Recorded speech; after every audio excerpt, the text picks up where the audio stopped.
I was staring at a $3 $20.2 million variance report when Sophia Caldwell from HR knocked on my office door with that fake smile she'd perfected over 15 years of corporate damage control. The numbers didn't add up, and now I was about to find out why. My name's Walt Hudson, I'm 47, and I've been the senior financial controller here at Pinnacle Manufacturing for 8 years. Before that, I survived the 2008 bloodbath that took half our accounting department at my previous company. I learned to keep my head down, document everything twice, and trust the numbers more than the people who sign the paychecks. The thing about being 47 in corporate America is that you're old enough to have seen every trick in the book, but young enough that people still expect you to play along with the new ones. When you've been through a financial crisis that wiped out careers and retirement funds, you develop a healthy skepticism about innovative approaches to money management. Walt, we need to discuss some concerns about your collaboration with our newer team members, Sophia said, settling into the chair across from my desk like she owned the place. Her assistant hovered in the doorway, clutching a folder thick enough to choke a horse. I clicked my pen 3 times and straightened the stack of invoices on my desk. Old habits. When things get tense, I organize. The clicking helps me think. Which team members are we talking about? Victoria Sterling has expressed some frustration with the marketing budget approvals. She feels you're being unnecessarily restrictive about promotional expenses. Victoria Sterling, the CEO's 26-year-old daughter who'd been promoted to VP Marketing after exactly 18 months with the company. Most of that time had been spent in strategic consulting roles that seemed to involve a lot of lunch meetings and very few measurable results. I'd watched her career trajectory with the kind of professional curiosity you develop when you've seen enough nepotism to fill a textbook. The kid wasn't stupid, I'll give her that. She had an MBA from Northwestern and could talk the talk about customer acquisition costs and lifetime value optimization. But there's a difference between knowing the vocabulary and understanding the fundamentals. In my experience, people who inherit their positions tend to confuse confidence with competence. I follow the same approval process I've used for 8 years, I said, keeping my voice level. Same process that kept us compliant through 3 audits and helped us weather 2 industry downturns. Sophia's smile tightened just enough to let me know we were moving from friendly conversation to corporate discipline. Times change, Walt. Our business model is evolving. Victoria brings fresh perspectives on customer engagement strategies and market positioning analytics. Fresh perspectives. That's what they called it, when someone with an MBA and daddy's connections wanted to spend money without proper documentation. I'd seen this movie before, back when companies were throwing cash at anything with a .com address. The vocabulary changes, but the fundamentals don't. The promotional expenses she's submitting don't have proper vendor documentation, I explained, pulling out the file I'd been reviewing. Greystone Marketing Solutions has been billing us $47,000 monthly for digital engagement strategies, but I can't find any deliverables or performance metrics. No contracts, no scope of work, no measurable outcomes. The silence stretched long enough for me to hear the air conditioning kick on. Sophia was calculating something behind her corporate smile, probably trying to figure out how much I actually knew. That's exactly the kind of old-school thinking that's holding us back, she finally replied. Modern marketing isn't about traditional metrics. It's about brand presence and market positioning. You can't always quantify brand awareness in simple financial terms. I clicked my pen again. Brand presence. Market positioning. Fancy words for spending money without accountability. The variance report on my desk showed that Tory's marketing initiatives had somehow managed to lose our biggest client, a manufacturing contract worth $3.2 million annually. But instead of investigating the failure, management wanted to double down on the spending. I understand marketing has evolved, I said carefully, but accounting principles haven't. I still need to see invoices with specific deliverables before I can approve payments over $5,000. It's not just company policy, it's SOX compliance. Sarbanes-Oxley wasn't just a suggestion. It was federal law, passed after Enron and WorldCom destroyed thousands of careers and retirement funds. People my age remembered when accountants went to prison for looking the other way. Apparently people Victoria's age thought those were just stories from the old days. Sophia's expression shifted from fake friendly to corporate serious. The mask was coming off. Walt, I'm going to be direct with you. There's a perception that you're resistant to change. Some people are questioning whether you're the right fit for our evolving culture. There it was, the threat wrapped in corporate speak. Resistant to change, not the right fit. I'd heard those exact phrases in 2008 right before they handed out pink slips to anyone over 45. The words hit different when you've got a son finishing his junior year at state and an ex-wife who still calls when she's worried about your job security. "I'm resistant to fraud," I said calmly, meeting her eyes. "If that makes me a poor cultural fit, I can live with that." The meeting ended with Sophia suggesting I take some time to reconsider my priorities and think about what kind of team player I wanted to be. Her assistant left behind a folder containing a performance improvement plan that somehow covered goals I'd never seen before. Professional development objectives that hadn't existed during my last review suddenly became critical deficiencies. Back in my office, I sat staring at the new expectations they dreamed up: embrace innovative financial frameworks, demonstrate flexibility in vendor relationship management, show willingness to adapt traditional methodologies. Corporate buzzwords designed to make compliance sound like obstruction. I pulled out the Greystone marketing file and started digging deeper. The company was registered in Delaware 6 months ago. The billing address matched an apartment complex on the east side of town, about 15 minutes from where Victoria used to live before her promotion bump. The invoices were professionally formatted but vague about actual services provided. Strategic digital outreach, brand amplification initiatives, targeted engagement campaigns. The more I looked at it, the clearer the pattern became. I cross-referenced the payment dates with our client loss timeline. Greystone's biggest billing months coincided perfectly with the failed campaign that cost us the manufacturing contract. Either this was the world's most expensive failure, or someone was using fake vendor charges to hide the costs of trying to fix their mistakes. My desk phone rang. Internal call from Charles Sterling, the CEO himself. In 8 years, he'd called me directly maybe 3 times, usually when something was seriously wrong. "Walt, I understand you had a productive conversation with Sophia today." Productive, right? "We discussed some documentation issues with vendor payments." "I appreciate your attention to detail. It's one of the reasons we value your experience here, but I want to make sure you understand the bigger picture.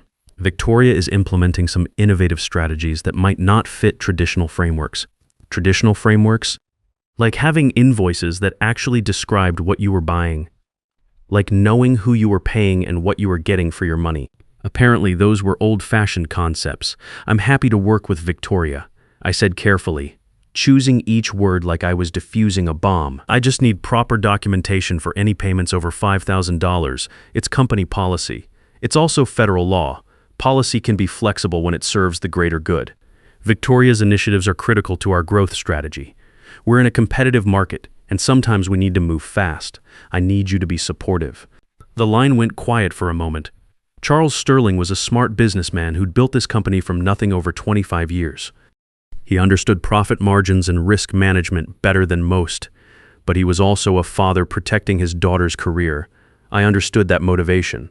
My own son was finishing college, and I'd probably move mountains to help him succeed, but I wouldn't ask someone else to break the law. "I'll review everything carefully," I said, which was as much of a commitment as I was willing to make.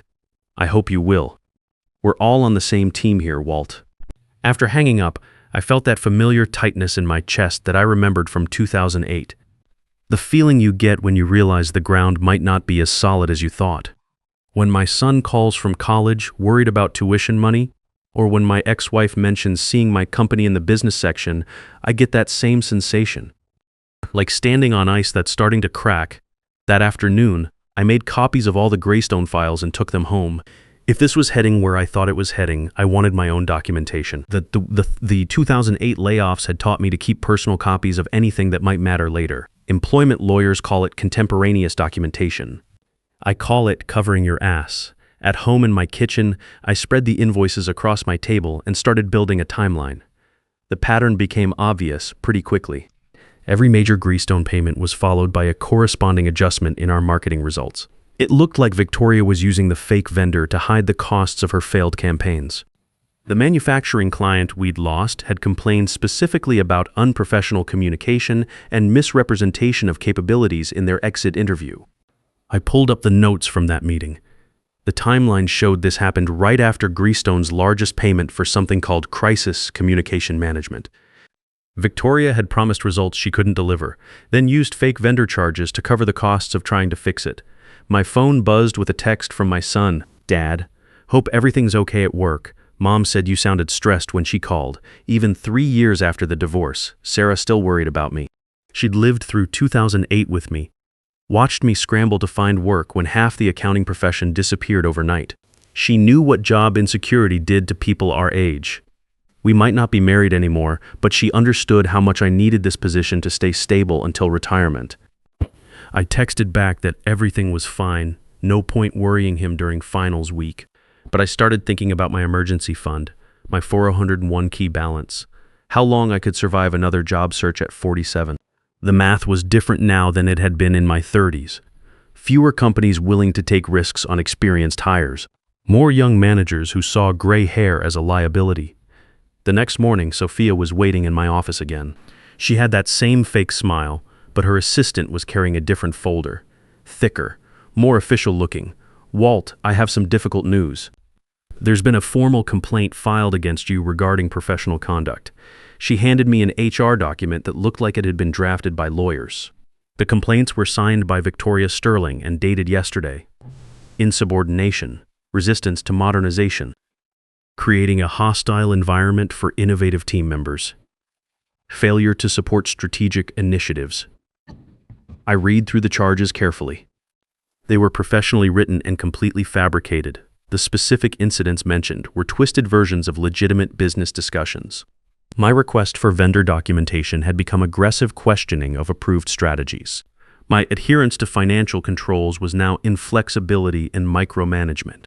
This is retribution for asking for proper documentation, I said, keeping my voice steady even though my pulse was climbing. This is about patterns of behavior that multiple people have observed over several months. We take workplace culture very seriously here at Pinnacle. The document recommended immediate suspension pending investigation.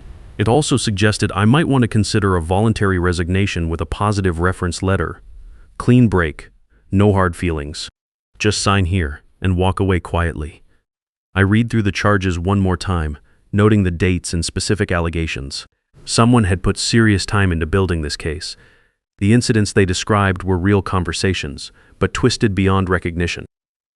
A discussion about proper invoice procedures had become intimidation of junior staff. My explanation of SOX compliance requirements was now creating unreasonable barriers to business operations. I'd like to respond to these allegations in writing, I said. Of course, you'll have 48 hours to provide your perspective. In the meantime, we'll need you to surrender your access cards and laptop. The suspension was effective immediately. I cleaned out my desk while half the office pretended not to watch. 23 years of corporate experience taught you how to recognize the signs. People suddenly became very interested in their computer screens. Conversations stopped when you walked by. The junior analyst I'd been mentoring, Janet Murphy, walked past my desk twice before finally stopping. "Is there anything I can help you carry?" she asked quietly. "Keep following the procedures we discussed," I told her, loading files into a cardboard box. "Don't let anyone pressure you to skip steps, no matter what they tell you about modernization or innovation." She nodded like she understood there was more to that advice than office supplies. "Mr. Hudson," she said, glancing around to make sure no one was listening. "That watch list thing I mentioned last week, your name showed up on it 3 days before any of this started." My hand stopped moving. A watch list. Before any formal complaint existed, that meant they'd been planning this for days, maybe weeks, building a case while pretending everything was normal. "Thank you for telling me," I said. At home, I spread the HR documents across my kitchen table, next to the Greystone files. The timeline was damning. Victoria's fake vendor had been operating for 8 months, billing consistently every month except for one gap in January, when our external auditors were on site. The charges restarted the week after the auditors left. More importantly, I found the pattern I'd been looking for. Every time I'd requested additional documentation for a Greystone payment, Victoria had complained to HR about my lack of cooperation. The complaints escalated each time I pushed back, culminating in the formal charges that had just landed on my desk. I started building my defense. 8 years of clean performance reviews, 3 successful external audits, where my department had received commendations. A track record of catching actual fraud attempts before they became problems. Letters from vendors thanking me for helping them understand our documentation requirements. But I needed more than evidence. I needed credibility. I needed someone with authority to actually look at what I'd found instead of just trying to make the problem disappear. I called Pat Williams, the lawyer who'd handled my divorce 3 years ago. She'd seen enough corporate retaliation cases to recognize the warning signs. Walt, this smells like they're building a case to fire you for cause. That way they avoid severance payments and unemployment benefits. Can they do that? If they can make the charges stick, but if you can prove they're retaliating for legitimate whistleblowing, you've got options under federal law. She explained the process for filing a complaint with the State Board of Accountancy. Financial controllers who discovered fraud were protected under whistleblower statutes, but I had to follow specific procedures to maintain that protection. Documentation was critical. Timeline was everything. The key is proving you were acting in good faith to protect the company's interests, not just being difficult about procedures. I spent the next 48 hours building the most important document of my career. 12 pages detailing every suspicious transaction, every request for documentation, every conversation with management. I included the Greystone timeline, the client loss correlation, and a detailed analysis of the accounting irregularities. But more importantly, I filed a formal fraud complaint with the State Board before responding to HR. Once that was submitted, the company couldn't retaliate against me without facing federal charges. Pat had been very clear about that timing. File the whistleblower complaint first, she'd said, then respond to their HR charges. Once you're protected under federal law, they have to be very careful about how they treat you. Monday morning, I was back in the conference room where this had all started. Sophia was there with Charles Sterling and a company lawyer I'd never seen before. The dynamic had shifted. The easy dismissal they'd planned was now a legal minefield. Walt, we've reviewed your response to the workplace conduct allegations. Sophia began, but her voice lacked the confidence it had carried a week ago. And we've reviewed your fraud complaint with the State Board, the lawyer added quickly. We take these kinds of accusations very seriously. Charles looked like he'd aged 5 years over the weekend. The situation had moved beyond protecting his daughter's career. Now they were looking at potential federal investigation, criminal charges, and the kind of publicity that destroyed companies. Perhaps there's been some miscommunication, Charles said carefully. Maybe we can find a way to resolve this that works for everyone. The lawyer slid a severance agreement across the table. 6 months' salary, continued health benefits for a year, and a positive reference letter in exchange for dropping all complaints and signing a non-disclosure agreement. We'd also be willing to discuss an enhanced package, the lawyer suggested when I didn't immediately respond. Perhaps 8 months' salary and a consulting arrangement that could provide additional income. I looked at the numbers. It was more money than I'd see in unemployment benefits, and it would give me time to find another position without the stress of immediate financial pressure. My son's tuition was due in the fall. My mortgage wasn't going to pay itself. At 47, I couldn't afford to be unemployed for long. But I also couldn't afford to let them destroy my reputation to protect their scam. I'll need time to review this with my counsel, I said finally. Of course, take all the time you need, but I already knew what my answer would be. They were offering me money to go away quietly while Victoria continued running fake vendor schemes. The next financial controller might not catch it, or might be too scared to speak up when they did, and there would be a next time. There always was. I appreciate the offer, I said, sliding the papers back across the table, but I think I'll let the State Board investigation proceed. Charles's face went pale. The lawyer started scribbling notes like he was calculating billable hours. Sophia looked like someone had just told her the building was on fire. Walt, I hope you understand the implications of that decision, Charles said quietly. I understand that financial fraud is a felony, I replied, and that covering it up makes you an accomplice under federal law. The room got very quiet, except for the lawyer's pen scratching across his legal pad. The State Board investigation moved faster than anyone expected. They had subpoena power and access to records I'd never seen. Within 2 weeks, they'd confirmed the Greystone fraud and identified 2 other fake vendors that Victoria had been using, Dataflow Analytics and Strategic Solutions Group. Same pattern, same apartment complex addresses, same vague service descriptions. The total amount was close to $680,000 over 8 months. Not massive by Fortune 500 standards, but serious felony territory nonetheless. More importantly, they found emails between Victoria and Charles discussing how to handle my interference with their vendor relationships. Walt's being difficult about the documentation again, Victoria had written, maybe Sophia can have a conversation with him about being more supportive of departmental initiatives. Charles's response was equally damning, handle it quietly. We can't afford to have him asking questions about these arrangements. The emails were dated 3 weeks before my first meeting with Sophia. They'd been planning to neutralize me long before I became a formal problem. Charles Sterling announced his retirement the same week the board released their preliminary findings. Victoria was quietly transferred to a strategic advisory role at their subsidiary company in Phoenix. Sophia left to pursue new opportunities in organizational development, the corporate equivalent of witness protection. The new interim CEO called me personally to discuss my future with the company. "Walt, I want to be very clear about something.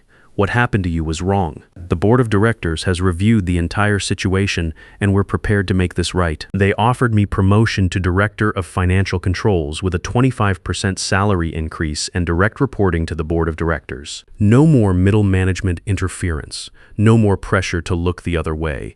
"We need someone who can't be pressured to compromise," he said. "Someone with the backbone to say no when no needs to be said." I accepted the position, but I also started something else. Word travels fast in accounting circles, and apparently there was demand for financial controllers who actually controlled the finances. I began consulting with other companies on fraud prevention systems. Weekend work, mostly helping smaller businesses build the kind of controls that prevent problems before they start. 6 months later, I got a call from Janet Murphy, the junior analyst I'd mentored. She'd been promoted to senior financial analyst and was calling to thank me for the advice about following procedures. "Mr. Hudson, I wanted you to know that the new director implemented all the controls you'd recommended. We haven't had a single documentation issue since the changes." But the call that mattered most came from a manufacturing company across town. They needed a CFO, and they were willing to pay 30% more than my current salary plus equity participation. The CEO had heard about the Pinnacle situation through industry contacts. "We need someone who understands that financial integrity isn't negotiable," he said during the interview. "Someone who's proven they won't compromise when it matters." I gave my notice on a Friday and started the new job the following Monday. Jeanette Murphy was promoted to my old position and became the youngest person ever to receive Pinnacle's Integrity Award. My son graduated college that spring with a degree in computer science and landed his first job at a tech startup in Austin. When he called to tell me about his offer, he mentioned something that made me proud in ways I hadn't expected. "Dad, my new boss asked about your reputation in the industry. Apparently, word gets around about people who do the right thing." Victoria Sterling's fake vendor scheme became a case study in business schools across 3 states. Not exactly the legacy her father had hoped for, but an important lesson about the difference between innovation and fraud. The consulting business grew into something bigger than I'd planned. Other financial professionals started reaching out when they found irregularities and needed advice on how to handle them properly. I'd become the guy people called when they discovered something that didn't add up and weren't sure what to do next. The answer was always the same: document everything, follow the procedures, and never let anyone pressure you to look the other way. The numbers don't lie, even when the people signing the checks do. My ex-wife, Sarah, called last month to congratulate me on the new position. We don't talk often, but she still worries about job security and retirement planning. 3 years after the divorce, she understands that some things are more important than keeping the peace. "I'm proud of you for not taking their money," she said. "I know how tempting it must have been." It had been tempting. 6 months' salary would have covered a lot of sleepless nights. But some prices are too high to pay even when you're 47 and worried about starting over. Look, if you're reading this and you're in a similar situation, here's what I learned. Integrity pays better than corruption, but it takes longer to collect. When someone offers you money to stay quiet about fraud, they're not doing you a favor. They're buying your silence so they can keep stealing. Document everything. Trust your instincts when the numbers don't add up. And remember that every time someone chooses to look the other way, it makes it harder for the next person to do what's right. You're not just fighting for your own career. You're fighting for the principle that experience and integrity matter more than connections and convenience. The world needs people willing to count the receipts, especially when counting them is inconvenient for powerful people. Because in the end, the truth always wins. It just needs someone brave enough to defend it. Some days feel off, like I'm standing but still falling. A little pain, a little tired, and no one to tell it all to. There are days that feel unsteady, like I'm drifting out of place. Every step just feels so heavy, with a smile I have to fake. A little hurt I keep inside me, a little weight I always hide, and 1,000 quiet worries I've been holding deep inside. There's no one here to tell it to, no one who would understand. So I carry all these feelings like they're slipping through my hands. A little broken, little lost, trying hard to just get through. All these nights I stay awake with everything I never say to you. I keep walking through the silence like it's all I've ever known. Every crowded room reminds me how it feels to be alone. There's no one here to tell it to, no one who would understand. So I carry all these feelings like they're slipping through my hands. A little broken, little lost, trying hard to just get through. All these nights I stay awake with everything I never say to you.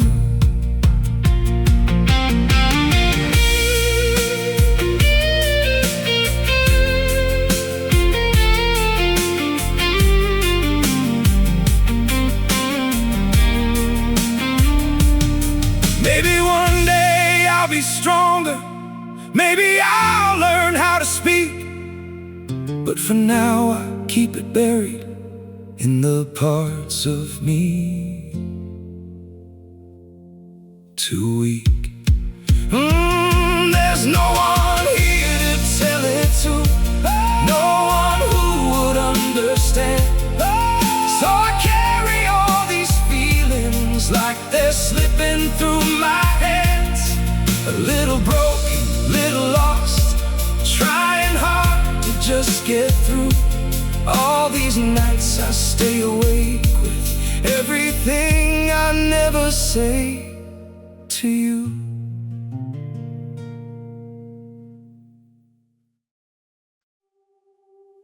I'm freezing, I'm bleeding, slowly fading away.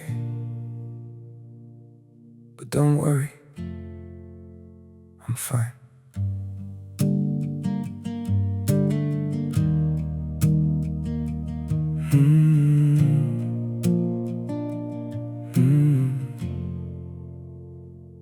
The cold has settled in my heartbeat, like winter living in my veins. Every breath feels numb and fragile, every smile just hides the pain. I'm breaking quietly in silence, falling slow without a sound. Yet I keep saying I'm okay, while my world burns to the ground. I'm frozen here, I'm bleeding slowly, dying piece by piece inside. But I still whisper, it's alright, just to keep you from goodbye. I'm shattered, love, but don't you worry, I'll pretend till my last breath. Even while my soul is fading, I'll say everything's okay. Maybe pain just learned to live here, maybe sorrow feels like home. So I wear my wounds like armor and survive them all alone. I'm frozen here, I'm bleeding slowly, dying piece by piece inside. But I still whisper, it's alright, just to keep you from goodbye. I'm shattered, love, but don't you worry, I'll pretend till my last breath. Even while my soul is fading, I'll say everything's okay. If you ever see me smiling, know it's just my last self-defense, 'cause sometimes love means hiding how much you're suffering. No, I'm frozen here, I'm bleeding slowly, dying piece by piece inside. But I still whisper, it's alright, just to keep you from goodbye. I'm shattered, love, but don't you worry, I'll pretend till my last breath. Even while my soul is fading, I'll say everything's okay. It's okay.